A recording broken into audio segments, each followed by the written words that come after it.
మరికొద్దిసేపట్లో AP cabinet భేటీ కాబోతోంది. CM Chandrababu అధ్యక్షతన మంత్రివర్గం సమావేశం కాబోతోంది. మొత్తం 30 ప్రతిపాదనలపై చర్చించనుంది కేబినెట్. ఆ బ్రేకింగ్ న్యూస్ ఇప్పుడు మనం చూస్తున్నాం.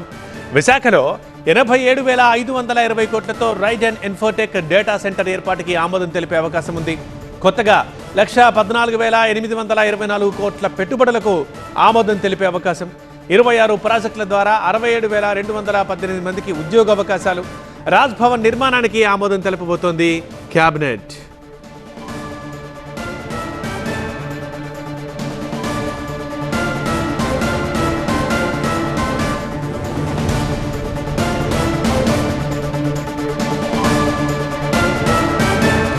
మా అసోసియేట్ ఎడిటర్ ఈశ్వర్ లైవ్ లో ఉన్నారు, మాట్లాడదాం.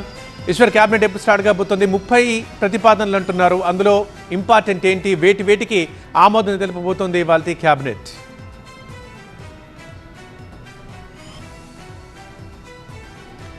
ఈరోజు చాలా కీలకమైన సమావేశంగా చెప్పాల్సిన నేపథ్యం, ఎందుకంటే 30 అజెండాలు ఉన్నాయి. వాటిలో అన్నీ కూడా రాష్ట్రంలోకి సంబంధించిన పెట్టుబడులకు సంబంధించి కావచ్చు, పరిశ్రమలకు సంబంధించి, టూరిజం, ఎనర్జీ, అలాగే లోకల్ అడ్మినిస్ట్రేషన్కి సంబంధించి కావచ్చు, చాలా కీలకమైన నిర్ణయాల ప్రతిపాదనలో పైన ఈరోజు కేబినెట్ చర్చించబోతోంది. ప్రధానంగా మరి కాసేపట్లోనే సమావేశం ప్రారంభం కాబోతుంది. ఇప్పటికే డిప్యూటీ సీఎం పవన్ కళ్యాణ్, లోకేష్తో పాటు మంత్రులందరూ చేరుకున్నారు.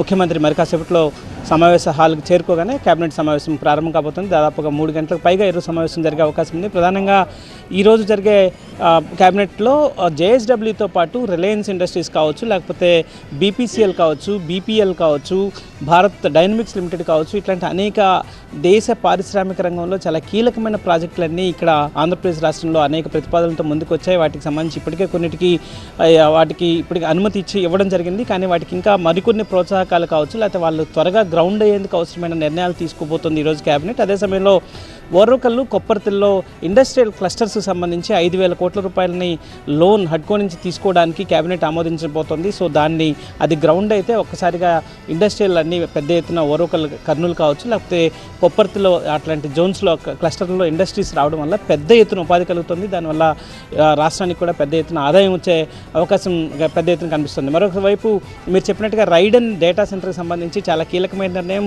మొత్తం ఇప్పటివరకు ఆంధ్రప్రదేశ్లో అంత పెద్ద ఎత్తున ఫారెన్ డైరెక్ట్ ఇన్వెస్ట్మెంట్ ఆ స్థాయిలో వచ్చిన నేపథ్యం లేదు. కానీ దీనికి సంబంధించి కేబినెట్లో ఈరోజు కీలకమైన చర్చ మాత్రమే జరగబోతుంది. ఆ తర్వాత దీనికి ఢిల్లీలో ఈ నెల 13వ తేదీన ముఖ్యమంత్రి ఢిల్లీ వెళ్ళి అక్కడ దీనికి సంబంధించి కేంద్రం ఐటీ మినిస్టర్ సమక్షంలో సంయుక్త ప్రకటన వెలువడే అవకాశం ఉంది. సో దానికి సంబంధించి వాళ్ళకి ఇచ్చే అంశాలు ఏవైతే, వాళ్ళకి ఎట్లాంటి ప్రోత్సాహకాలు అందిస్తున్నాం, వాళ్ళు ఇక్కడికి వస్తే ఎట్లాంటి బెనిఫిట్స్ రాష్ట్రానికి కలుగుతాయి, ఎన్ని వేల కోట్లు, దాదాపుగా 87,500 కోట్ల రూపాయల పెట్టుబడులని ఆ data centre, Raiden data centre పెట్టబోతుంది అన్నది మనకు వచ్చిన ప్రతిపాదన. అది గూగుల్కి అనుబంధమైన సంస్థ. సో అది రావడం ద్వారా పెద్ద ఎత్తున మంచి ఉపాధి అవకాశాలు కావచ్చు, పెట్టుబడులు పెద్ద ఎత్తున వచ్చే అవకాశం ఉందన్న నేపథ్యం కనిపిస్తుంది. అదే సమయంలో రిషికొండకు సంబంధించి కూడా ఈరోజు రిషికొండ ప్యాలెస్లకు సంబంధించి కూడా కేబినెట్ ఆ భవనాలను ఎలా ఉపయోగించాలనే దాని మీద చాలా కీలకమైన నిర్ణయం తీసుకోబోతోంది. సో ఇట్లా అన్ని రంగాల్లో, ఒకటి పెట్టుబడులకు సంబంధించి కావచ్చు, పరిశ్రమలకు సంబంధించి కావచ్చు, రాష్ట్రానికి సంబంధించిన టూరిజం డెవలప్మెంట్కి సంబంధించి కావచ్చు, ఎనర్జీ సెక్టార్లో పెద్ద ఎత్తున వస్తున్న పెట్టుబడులకు సంబంధించి కావచ్చు, సో ఇట్లాంటి వాటితో పాటు రూరల్ డెవలప్మెంట్, పంచాయతీరాజ్కి సంబంధించి కూడా ఒక కీలకమైన నిర్ణయాన్ని ఈరోజు కేబినెట్ చర్చించబోతోంది.